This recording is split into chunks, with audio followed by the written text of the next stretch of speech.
Mumbai film city की रातें वैसी ही होती हैं, हलचल से भरी, रोशनी और रहस्यों के बीच डूबी हुई। और उन्हीं गलियारों में मेरा काम मुझे ऐसे सच दिखाता है जो अभी कैमरों की पकड़ में भी नहीं आए। शो झनक की शूटिंग जब बाहर से शांत दिखाई देती है, उस वक्त सेट के अंदर मेकअप रूम के आईने, लाइटमैन की बातचीत और स्क्रिप्ट राइटर्स की टेबल पर पड़े रद्दी पन्नों में कुछ और ही तूफान दर्ज हो रहा होता है। पिछले कुछ दिनों में जो हवा बदली है, उसने साफ कर दिया है कि कहानी अब सामान्य प्रेम त्रिकोण से बहुत आगे निकल चुकी है। कॉलेज में हुए बम ब्लास्ट ने सिर्फ झनक की जान को खतरे में नहीं डाला, बल्कि ऋषि की जिंदगी और उसके रिश्तों की हर नींव को हिला दिया है। और इस हिलते हुए संसार के बीच अदिति ने जो खेल रचा है, वह सुनकर रोंगटे खड़े हो जाएं ऐसा है। ब्लास्ट के बाद हॉस्पिटल का माहौल आपने भी देखा होगा, दर्द, धुआं, तनाव और बीच में खड़ा ऋषि जिसकी आंखों में सिर्फ एक ही फिक्र थी, झनक। उस वक्त अदिति ने अपने पति के भीतर एक ऐसी सच्चाई देखी थी जिसे वह पिछले कई महीनों से नजरअंदाज करने की कोशिश कर रही थी। ऋषि का वह काम पता हुआ हाथ, उसका झनक के कमरे तक बार बार दौड़ना, उसकी आवाज में डर और उसकी सांसों में छिपी बेचैनी ने अदिति को भीतर तक जला दिया था। अगर अर्शी मुखर्जी की बेटी होने के नाते उसे दौलत और परवरिश से ज्यादा कुछ विरासत में मिला है, तो वह है जलन और असुरक्षा का जहर जो कभी उसकी मां की जिंदगी को खा गया था। अब वही जहर अदिति की रगों में दौड़ रहा है और उसे ऐसा खेल खेलने पर मजबूर कर रहा है जो कहानी की धार को ही बदल देगा। मेरे सूत्रों ने जो जानकारी दी है, वह सिर्फ गॉसिप नहीं, बल्कि पूरी सीरीज का भविष्य है।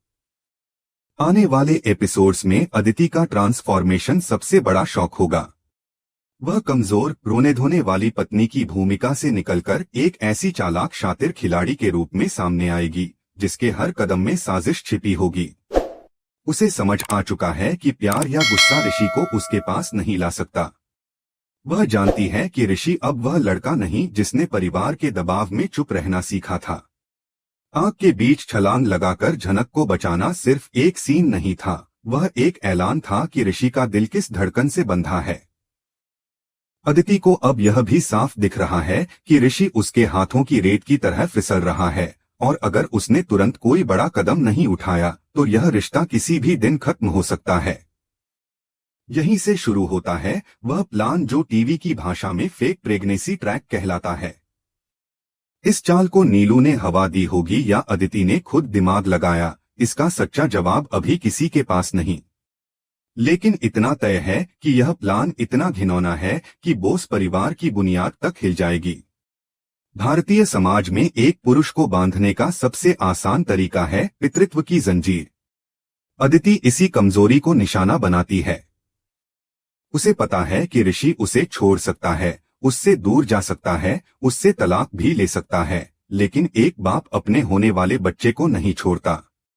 और बस इसी सोच पर उसने अपना पूरा खेल खड़ा कर दिया।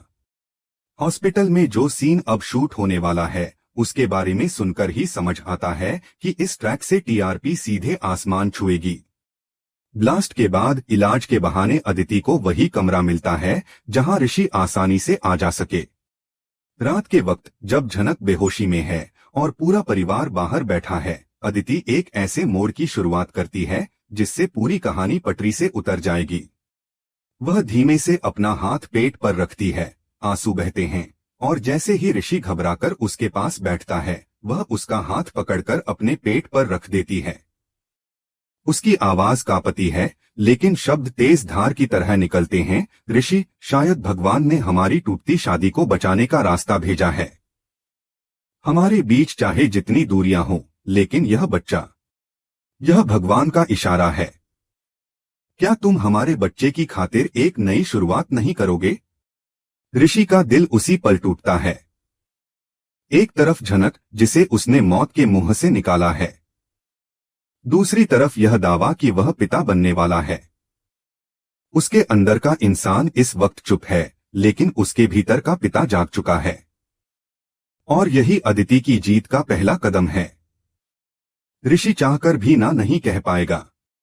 झनक को जिस प्यार से बचाया था, उसी प्यार पर अब एक जिम्मेदारी का बोझ डाला जाने वाला है, और वही बोझ अदिति का सबसे बड़ा हथियार बनेगा।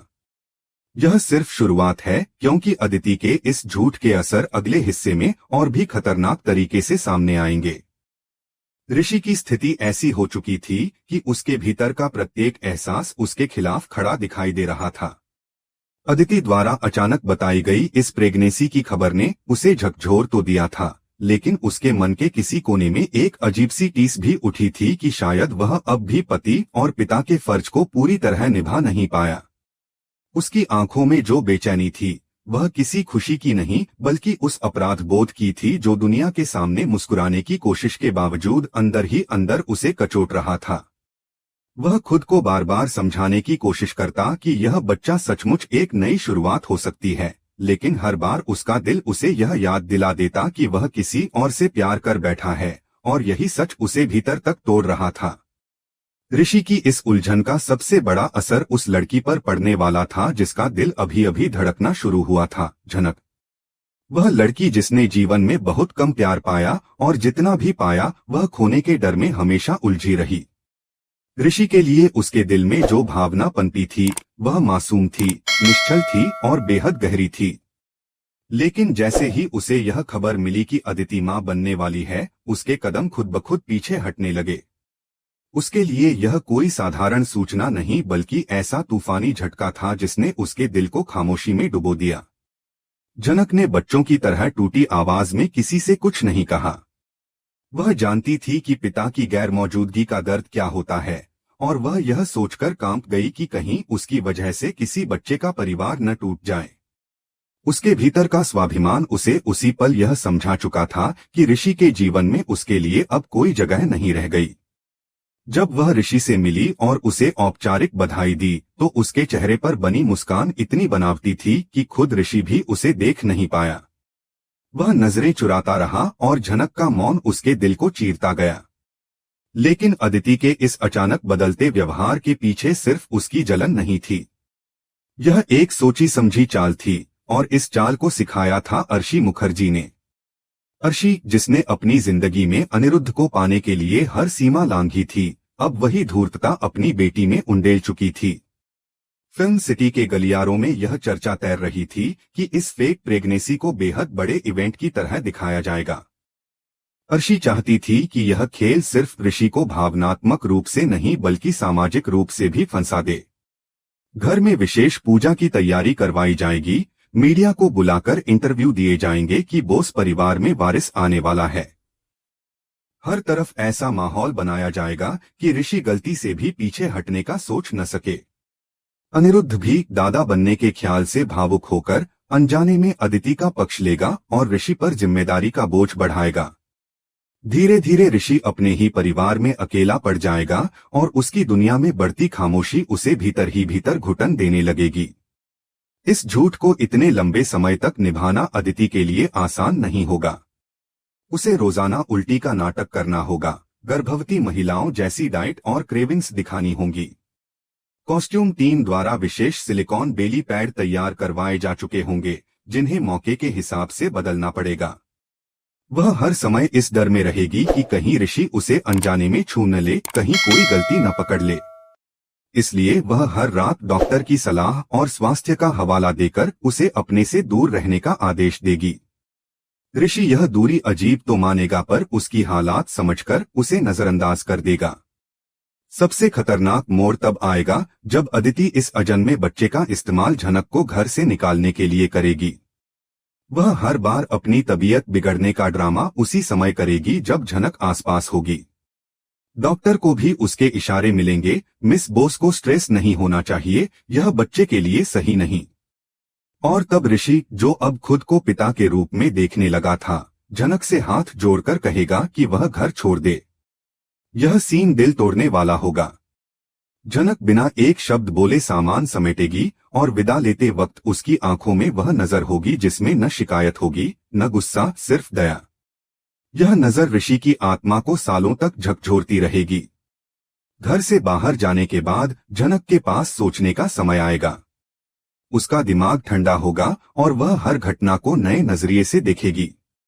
उसे टाइमिंग अजीब लगेगी कि बम ब्लास्ट के तुरंत बाद ही अदिति ने यह खबर सुनाई। उसे यह भी खटकेगा कि अदिति ने कभी अपनी मेडिकल रिपोर्ट नहीं दिखाई। कई बार वह गर्भवती होने की बात भूलकर तेज चलती, भारी सामान उठाती और फिर अचानक उसे याद आता कि उसे सावधान रहना है। इस तरह की विसंगतियों पर ध्यान जाते ही झनक को शक होना शुरू होगा। उसके भीतर की सिक्स्थ सेंस जागेगी और वह महसूस करेगी कि कहानी में कहीं कुछ बड़ा झोल है। चर्चा है कि झनक जल्द ही शो में एक जासूस जैसी एक्टिव मूड में दिखेगी।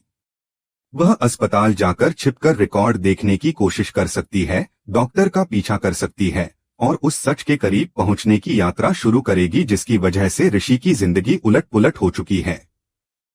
अदिति और अर्शी को पता है कि यह खेल हमेशा नहीं चलेगा, इसलिए उन्होंने इस ट्रैक का क्रूर अंत भी सोच रखा है, फर्जी मिसकैरेज। जब ऋषि बच्चे से पूरी तरह जुड़ जाएगा, खिलौने खरीदेगा, कमरा सजाएगा, तभी एक दिन अदिति खुद को सीढ़ियों से गिरा देगी और इल्जाम झनक पर लगाएगी। अस्पताल में रो रो कर कहेगी कि झनक ने उसे धक्का दिया। फिर डॉक्टर बताएंगे कि बच्चा नहीं बचा। ऋषि टूट जाएगा और झनक को हमेशा के लिए कातिल की तरह देखेगा। लेकिन सच ज्यादा देर तक दबा नहीं रहता। अनिरुद्ध, जो अर्शी और सृष्टि की चालें पहले भी देख चुका है, किसी न किसी विसंगति पर ध्यान देगा। शायद मेडिकल रिपोर्ट में गड़बड़ी दिखे, शायद डॉक्टर अचानक शहर छोड़ दे या उसकी लाइफस्टाइल अचानक बदल जाए। वह प्राइवेट इन्वेस्टिगेशन करवाएगा और एक एक सच्चाई सामने आएगी। जिस दिन ऋषि को पता चलेगा कि बच्चे का अस्तित्व कभी था ही नहीं, उसके तूफान की गूंज पूरे बोस हाउस में सुनाई देगी। वह रिपोर्ट्स सबके सामने फेंककर अदिति का नकाब उतारेगा, अर्शी पर चिल्लाएगा और अदिति को घर से निकाल फेंकेगा। लेकिन तब सवाल यह उठेगा, क्या झनक उसके इंतजार में होगी या सब खत्म हो चुका होगा? मेकर्स इस ट्रैक को लंबा खींचेंगे, इसलिए आने वाले हफ्तों में अदिति की जीत और ऋषि की तड़प ही दिखाई देगी। लेकिन अंत में सच्चाई पहुंचेगी जरूर। अगर चाहें तो अब आप तीसरा पार्ट भी बोल सकते हैं, मैं उसे भी इसी तरह यूनिक और सीक्वेंशियल बना दूंगी।